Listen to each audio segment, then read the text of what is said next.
बिस्मिल्लाहिर्रहमानिर्रहीम। अस्सलाम वालेकुम। सुबह की रोशनी के तमाम व्यूअर्स को मेरी तरफ से खुश आमदीद। आज की मेरी वीडियो, जैसा कि आप थंबनेल से भी देख सकते हैं, बेटी की मोहब्बत के बारे में है। तो आइए वीडियो स्टार्ट करते हैं। बेटे अगर औलादे नरीना होते हैं तो बेटियां भी औलादे नगीना होती हैं, और इन नगीनों को ठेस नहीं लगनी चाहिए, चाहे वो अपनी हो या पराई। दुनिया की सोच जिस दिन ठीक हो जाएगी, जब लोग मिठाइयाँ बांटकर कहेंगे मेरे घर बेटी हुई है।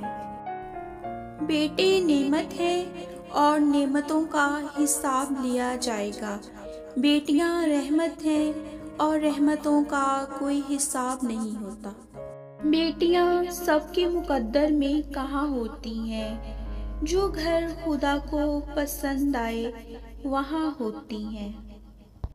बेटियां तब बड़ी नहीं हुआ करती जब वो ससुराल चली जाएं, वो तब बड़ी हो जाया करती हैं जब वो अपनी माँ से छोटे छोटे दुख और पापा से छोटी छोटी ज़रूरत का इजहार बंद कर देती हैं कि उनको तकलीफ़ ना हो।